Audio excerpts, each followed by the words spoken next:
नमस्कार साथियों, सभी विद्यार्थियों का हमारे YouTube प्लेटफ़ॉर्म पर हार्दिक स्वागत है, अभिनंदन है। उम्मीद है आप अपनी पढ़ाई में अपने पूरे जी-जान से लगे हुए होंगे क्योंकि आपका एग्ज़ाम अब बहुत नज़दीक है, ज़्यादा समय आपके पास अब नहीं है। तो आप बिना कुछ देरी किए अपनी पढ़ाई में लग जाइए अब जी-जान से।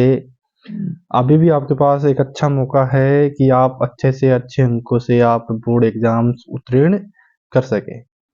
तो साथियों इसी को ध्यान में रखते हुए हम आपके लिए जो सामाजिक विज्ञान जो पाठ्य पुस्तक है उसके महत्वपूर्ण जो प्रश्न आंसर लेके आए हैं आपके सामने। आगामी बोर्ड एग्ज़ाम को ध्यान में रखते हुए ही हम ये क्वेश्चन यहाँ सोल्व कर रहे हैं। तो आप बिल्कुल एकाग्रचित्त होके आप वीडियो देखिएगा और आप कॉपी और पेन साथ में लेके बैठिएगा ताकि आप कुछ महत्वपूर्ण बातें उसमें नोट कर सके ताकि बाद में आप उसका रिवीजन कर सके। चाहे तो आप वीडियो को भी दोबारा देख सकते हैं। हमने इससे पहले भी वीडियो डाल रखे हैं और जब हम पूरे लगभग जो सामाजिक विज्ञान में जो 4 पुस्तकें चलती है अपनी 4 किताबें, इतिहास की चलती है, एक भूगोल का चलता है, एक जो है राजनीति का चलता है और एक अर्थव्यवस्था का चलता है। तो उन चारों पुस्तकों के जो चैप्टर है मतलब अभी न्यू सिलेबस के अनुसार जो चैप्टर हट गए उनको नहीं देखेंगे, लेकिन जो चैप्टर एग्जाम में आएंगे उनको देखेंगे। और जो बोर्ड ने जो पाठ्यक्रम बनाया कि किस पार्ट से कैसा क्वेश्चन आएगा, वस्तुनिष्ठ आएगा या निबंधात्मक आएगा, तो उसी अनुसार हम देखने वाले हैं। तो अपना देखना यहाँ निबंधात्मक प्रश्न आएगा इस पार्ट से आपके। यूरोप में जो राष्ट्रवाद का उदय है अपनी इतिहास की पाठ्य पुस्तक है ये ध्यान रखना, ये इतिहास की पाठ्य पुस्तक का चैप्टर है और इतिहास की पाठ्य पुस्तक में ये अपना पहला ही चैप्टर है, यूरोप में राष्ट्रवाद का उदय। तो इसके बाद वाला हमने डाल दिया है यूट्यूब पे, आप प्लेलिस्ट में जाके देख लीजिएगा। और तो चलते हैं हम इससे निबंधात्मक प्रश्न देखते हैं। तो सबसे पहले तो आपको मैं बता देना चाहता हूँ, अपने पाठ का नाम है यूरोप में राष्ट्रवाद का उदय।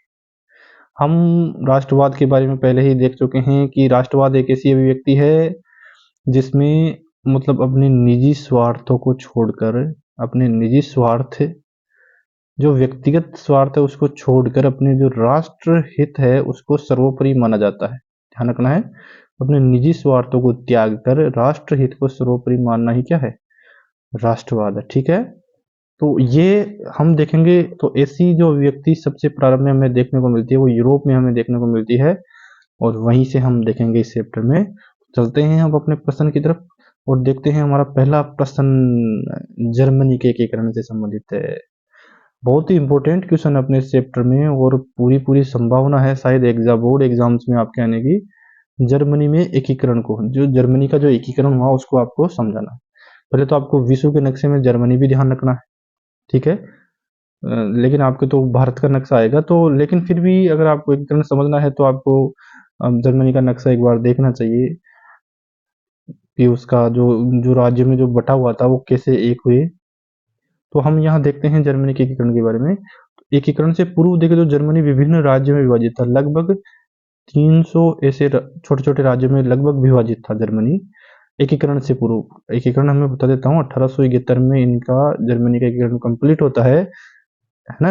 1871 में जर्मनी का एकीकरण बिस्मार्क के नेतृत्व में कंप्लीट होता है। ध्यान रखना है बिस्मार्क, आपको बिस्मार्क का ध्यान रखना है। बिस्मार्क के नेतृत्व में 1871 में जर्मनी का एकीकरण पूरा होता है। ठीक है साथियों, तो ध्यान रखना है। तो एकीकरण से पूर्व अनेक राज्य में विभाजित, जैसे आप भारत की बात करें तो भारत 1947 में आजाद हुआ। तो 1947 से पहले लगभग 562 देशी रियासतें थी भारत में और इन 562 देशी रियासतों को सरदार वल्लभ भाई पटेल के नेतृत्व में एकीकृत किया गया, एकीकरण हुआ। तो वैसे ही जर्मनी भी अनेक भागों में विभाजित था, तो उसका एकीकरण ही हम यहाँ देख रहे हैं। तो आपको पहले प्रारंभ करना है कि एकीकरण से पूर्व जर्मनी जो है विभिन्न राज्यों में विभाजित था।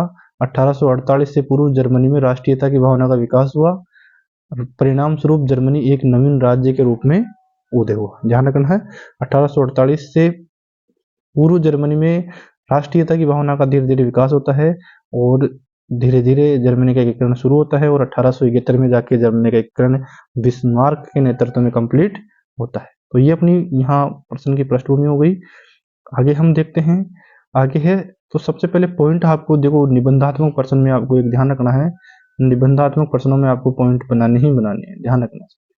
तो यहाँ आएगा पहला एकीकरण के मतलब एकीकरण कैसे हुआ, सहायक तत्व हम देख रहे हैं।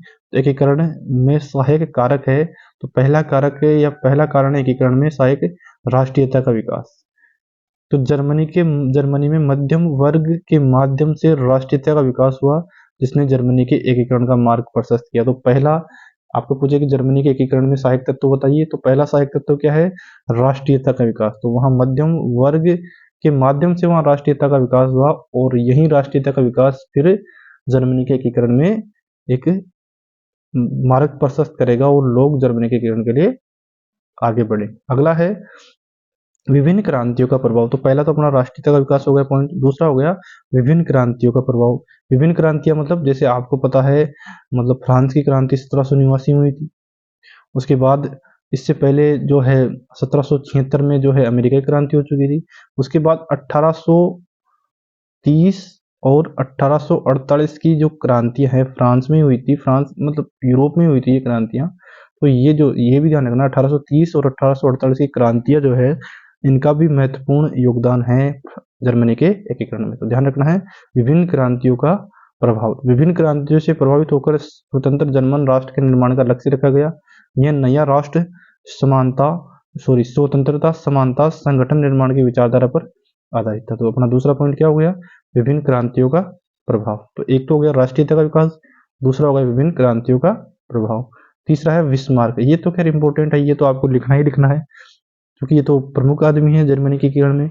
बिस्मार्क का योगदान, जर्मनी का एकीकरण बिस्मार्क ने प्रस्सा के नेतृत्व, प्रस्सा वहां का एक महत्वपूर्ण राज्य था, क्योंकि अभी हमने देखा ना कि एकीकरण से पहले विभिन्न राज्यों में विभाजित था जर्मनी, तो ऐसा ही एक राज्य वहां प्रस्सा था। तो प्रस्सा के नेतृत्व में ही जर्मनी का एकीकरण होगा।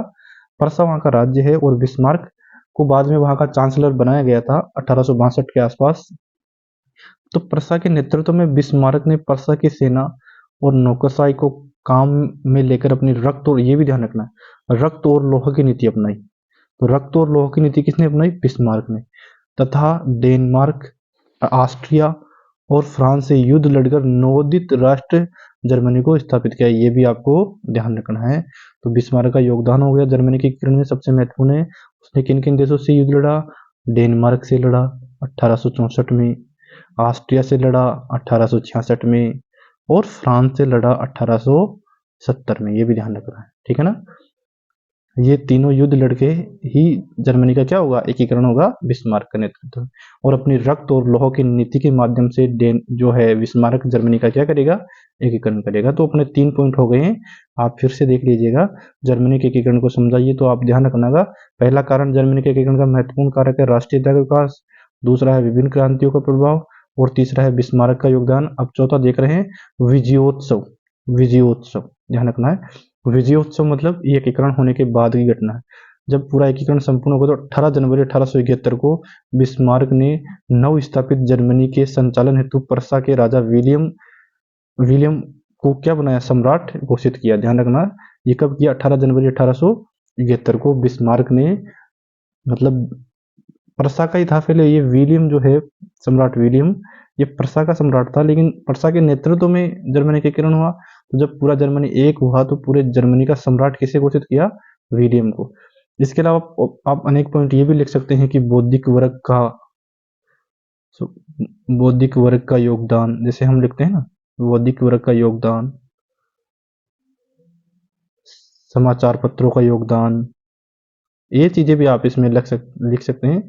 समाचार पत्रों व साहित्य का योगदान, ऐसे भी आप इनमें लिख सकते हैं, ठीक है ना। तो अगला ये अपना पूरा क्वेश्चन आपको करना है। इसके अलावा आपको किताब में एक बार और देखना है ठीक से, ताकि आपको और समझ में आ जाए। लेकिन ये पॉइंट तो कम से कम आपको जर्मनी के एकीकरण में ध्यान रखना ही है, राष्ट्रीयता का विकास, क्रांतियों का प्रभाव, बिस्मार्क का योगदान और विजयोत्सव। इसके अलावा जो बौद्धिक वर्ग का योगदान, मध्यम वर्ग का, हाँ ये पॉइंट जरूर याद रखना, मध्यम वर्ग का योगदान, मध्यम वर्ग का योगदान। मध्यम वर्ग मतलब नौकरी पेशा जो लोग होते हैं, जो ना तो गरीब होते हैं ना अमीर होते हैं, वो मध्यम वर्ग में आते हैं। मध्यम वर्ग का योगदान भी जर्मनी के एकीकरण में महत्वपूर्ण था, ध्यान रखना है, ठीक है ना, ये आपको ध्यान रखना। इसके अलावा विदेशी शक्तियों का योगदान है, ठीक है ना। अगला हम देखते हैं रूमानीवाद से आप क्या समझते हैं, राष्ट्रीयता के विकास में तो पहले तो आपको रोमानीवाद समझना था। यूरोप में राष्ट्रवाद के विकास में संस्कृति की भूमिका के कारण नई सांस्कृतिक विचारधारा अस्तित्व में आई, जो कि क्या कहलाती थी? रोमानीवाद। मतलब राष्ट्रवाद का विकास तो चल रहा है, तो राष्ट्रवाद के विकास में संस्कृति की भूमिका के कारण, जो सभ्यता और संस्कृति होती है उसकी भूमिका के कारण एक नई सांस्कृतिक विचारधारा अस्तित्व में आई, जिसको रोमानीवाद कहते हैं। रोमानी कलाकार तथा कवियों ने सांझी संस्कृति के आधार पर नवीन राष्ट्र की क्या की है? परिकल्पना। सांझी मतलब मिली जुली संस्कृति के आधार पर, ठीक है ना। तो ये अपना रोमानीवाद हो गया, जिसमें राष्ट्रवाद के विकास में संस्कृति की भूमिका के कारण जो सांस्कृतिक विचारधारा नहीं आती है उसको रोमानीवाद कहते हैं। अब हम रोमानीवाद का योगदान देख रहे हैं, क्योंकि अपना प्रश्न है कि एक तो रोमानीवाद हमने यहाँ देख लिया, दूसरा है राष्ट्रीयता के विकास में जो है रोमानीवाद का क्या योगदान है वो देखते हैं। तो रोमानीवाद का योगदान देख लेते हैं। तो लोक संस्कृति, पहला तो लोक संस्कृति। रोमानी दार्शनिक का दावा था कि जर्मन संस्कृति सभी में क्या है? विद्यमान है। अतः उन्होंने काव्य, संस्कृति, संगीत के माध्यम से क्या किया है? प्रचार किया है। तो रोमानीवाद का राष्ट्रवाद में योगदान क्या है? पहला तो लोक संस्कृति के संदर्भ में, और दूसरा है भाषा।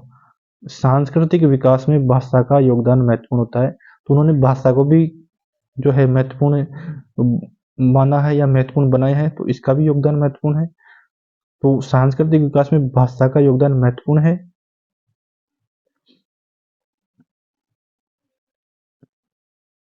प्रत्येक देश की अपनी क्या होती है? भाषा होती है, जो सामाजिक, सांस्कृतिक और धार्मिक क्षेत्र में कड़ी का क्या करती है?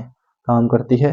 और तीसरा है संगीत। ये रोमानीवाद के कारक है। राष्ट्रीयता के योगदान में राष्ट्रीयता के विकास में रोमानीवाद का योगदान है, भाषा के क्षेत्र में, संगीत के क्षेत्र में, ठीक है ना। ये ध्यान रखना। अपने क्या क्या देखा अपने यहाँ, जो लोक संस्कृति के संदर्भ में, ठीक है ना, और भाषा के संदर्भ में, और जो है संगीत के संदर्भ में, सब रोमानीवाद का क्या है? योगदान। जैसे हम संगीत के क्षेत्र में देखो, आज भी हम गाते हैं कि सारे जहां से अच्छा हिंदुस्ता हमारा। तो इस एक गीत के माध्यम से आप देखो कितनी लोग एक अपने आप को एक समझते हैं, पूरे हिंदुस्तान के लोग अपने आप को इस गीत के माध्यम से एक समझते हैं। वैसे ही ये संगीत जो है, रोमानीवाद जो है, राष्ट्रीयता के विकास में योगदान। यूरोप के अनेक देशों में संगीत के माध्यम से भी राष्ट्रीयता की भावना का विकास किया गया। लोक नृत्य को राष्ट्रीय प्रतीक में क्या कर दिया गया? बदल दिया गया। तो राष्ट्रीयता के विकास में ये रोमानीवाद का क्या है? योगदान है। जैसे भाषा, संगीत, है ना, लोक संस्कृति वगैरह। तो ये आपको ध्यान रखना। अगला है 19वीं सदी में राष्ट्रों का विकास किस आधार पर हुआ? 19वीं सदी में राष्ट्रों का विकास किस आधार पर हुआ? तो राष्ट्रों का विकास विभिन्न प्रकार से हुआ है तथा राष्ट्रीयता की भावना के कारण नवीन राष्ट्र की संकल्पना बनी। ध्यान देना है। तो सबसे पहले जर्मन राष्ट्र का विकास देख लेते हैं।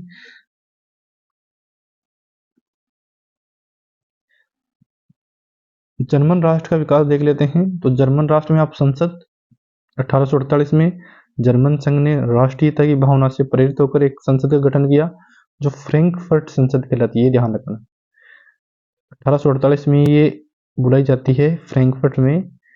फ्रैंकफर्ट एक जो है जर्मनी का एक शहर है। फ्रैंक है, फ्रैंक नहीं है। फ्रैंकफर्ट, फ्रैंकफर्ट में बुलाई जाती है। इसको हम फ्रैंकफर्ट की संसद बोलते हैं। और इसी सम्मेलन में पहली बार कहा गया कि हमें किसके नेतृत्व में? प्रस्सा के नेतृत्व में क्या करना है? जर्मनी का एकीकरण करना। ध्यान रखना है, इस फ्रैंकफर्ट संसद में ही हमें प्रस्सा के नेतृत्व में जर्मनी का एकीकरण करना है। पहली बार ये बात इसी में की गई, 1848। अगला है बिस्मार्क। वही है जर्मनी के राष्ट्र के विकास, जो हमने अभी पहले देखा था कि बिस्मार्क की भूमिका। तो बिस्मार्क ने प्रस्सा के नेतृत्व में जर्मनी के एकीकरण का मार्ग प्रशस्त किया। बिस्मार्क ने प्रस्सा की सेना और नौकरशाही के माध्यम से युद्ध लड़कर एकीकरण का मार्ग प्रशस्त किया। और युद्ध किससे लड़ा था? ये भी ध्यान रखना है। डेनमार्क से लड़ा था, ऑस्ट्रिया से लड़ा था, और फ्रांस से। और किससे लड़ा था? फ्रांस से। ध्यान रखना है। तो डेनमार्क हो गया, ऑस्ट्रिया हो गया, फ्रांस, इन तीन से युद्ध लड़के जर्मनी का एकीकरण किया था। किसने? बिस्मार्क ने। ध्यान रखना है। और ये विजयोत्सव हमने देखा ही था। तो हम यहाँ देख रहे हैं कि राष्ट्रों का विकास किस आधार पर हुआ था। तो ये जर्मनी का विकास हो गया, और अब ये इटली का विकास यहाँ देख रहे हैं। ये जर्मनी का पड़ोसी है इटली। इटली भी एक देश है जो कि जर्मनी का क्या है? पड़ोसी है। ध्यान रखना है, ठीक है। तो इटली के विकास में तीन व्यक्तियों को आपको ध्यान रखना है। मैं यहाँ बता देता हूँ पहले इटली के एकीकरण में। इटली का भी एकीकरण जर्मनी के साथ साथ ही होगा 1871 में, ध्यान रखना है। एक तो मेजिनी है, एक केवूर है या कावूर जिसको बोलते हैं, कावूर भी है, और एक गेरिबाल्डी है। गेरिबाल्डी, ये तीनों का नाम ध्यान रखना है, गेरिबाल्डी। तो इमेजिनी, केवूर या कावूर और गेरिबाल्डी, इन तीनों का योगदान इटली के एकीकरण में है, इटली के विकास में। तो पहला योगदान मेजिनी का है, मेजिनी का योगदान ध्यान रखना है। इन्होंने दो संगठन आपको ध्यान रखना है, एक तो यंग इटली और एक यंग यूरोप।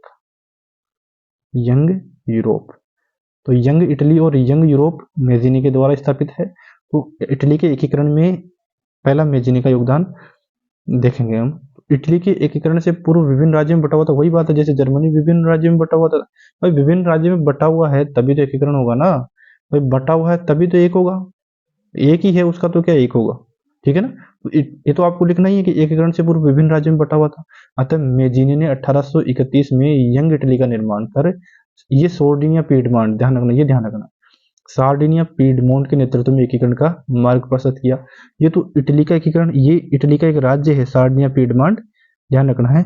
जैसे जर्मनी का एकीकरण हम देखें तो प्रसा के नेतृत्व में होता, जबकि इटली का एकीकरण सार्डिनिया पीडमोंट के नेतृत्व में होता है, ठीक है ना।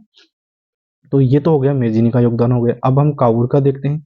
यह सार्डिनिया का प्रधानमंत्री था, अतः इसके कूटनीतिक संधि के माध्यम से लोम्बार्डी प्रदेश प्राप्त किया गया। तो लोम्बार्डी को जो है इटली में केवूर के कारण ही मिलाया गया था।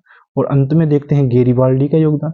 यह एक महान क्रांतिकारी था जिसने हजारों की संख्या में लोगों को क्या किया, एकत्रित करके दक्षिण इटली को शामिल किया। दक्षिण इटली में जिसमें नेपल्स आता है, नेपल्स और सिसिली, नेपल्स और सिसिली को किसने मिलाया था इटली में, इसी गेरिबाल्डी ने, ठीक है ना, ये भी ध्यान रखना आपको। अब विक्टर एमेनुअल, ये विक्टर एमेनुअल सार्डिनिया पीडमोंट है, वहां का शासक था और बाद में इटली का बनेगा। यह सोर्डिनिया का राजा था, एकीकृत इटली का राजा बनाया गया। इसने 1866 में वेनेशिया को मिलाया था। ये भी 1866 जो हमने देखा था ना, मतलब जो हमने देखा था परसा, मतलब जर्मनी, जब जर्मनी जो विस्मार्क ने देखा था ना कि विस्मार्क ने 1866 में किसको हराया था, ऑस्ट्रिया को हराया था ना, ऑस्ट्रिया को, ऑस्ट्रेलिया नहीं है, ऑस्ट्रिया, ध्यान रखना। 1866 में बिस्मार्क ने ऑस्ट्रिया को हराया था ना, वो यही इसी बार, और इसी युद्ध के तहत फिर इटली को क्या मिलेगा, वेनेशिया। इटली क्या है कि उस मतलब परसा, यानी कि परसा की तरफ से लड़ रहा था उस युद्ध में। तो ध्यान रखना है, ये विक्टर एमेनुअल ये सार्डिनिया का राजा था, और बाद में जब जर्मनी का एकीकरण होगा तो पूरी इटली का राजा बनेगा कौन, विक्टर एमेनुअल, ठीक है ना। जैसे वहां हमने देखा था वैसे जर्मनी का राजा बना था, वैसे ये क्या का बनेगा, इटली का बनेगा, ठीक है ना। इसने 1866 में वेनेशिया को इटली में मिलाया। तो हमको इटली के एकीकरण, यहाँ अपना इटली का एकीकरण भी पूरा हो जाता है और जर्मनी का एकीकरण भी पूरा होता है। अगर क्वेश्चन कहीं से पूछे, जैसे आपको इटली का एकीकरण पूछे, तो आपको ये भी ध्यान रखना है तो मेजिनी का योगदान है, केवूर का योगदान है और गेरिबाल्डी का योगदान है, ये तीनों ध्यान रखने हैं इटली के एकीकरण में। और जर्मनी के एकीकरण में बिस्मार्क का योगदान ध्यान रखना है, ठीक है ना। इतनी बातें आपको इनमें ध्यान रखना। तो ये आपको साथियों सभी को ध्यान रखना है। ये 3 प्रश्न ही हमने किए हैं, बाकी के प्रश्न आप अगर कोई लगे आपको महत्वपूर्ण कि हाँ ये प्रश्न इस पार्ट से बन सकता है, तो उसको भी आप जरूर देखें। बाकी उम्मीद है इसी में से कोई ना कोई प्रश्न आपके बोर्ड एग्जाम में देखने को आपको मिल जाएगा। लेकिन फिर भी आप एक बार और जो निबंधात्मक प्रश्न है इस चैप्टर से वो जरूर देखें। आपने वीडियो को पूरा देखा इसके लिए धन्यवाद, और बाकी वीडियो अगर आपने नहीं देखे तो वह भी जरूर देखें, आपके लिए बहुत महत्वपूर्ण उपयोगी साबित होंगे, ऐसी मैं कामना करता हूँ। सभी का धन्यवाद।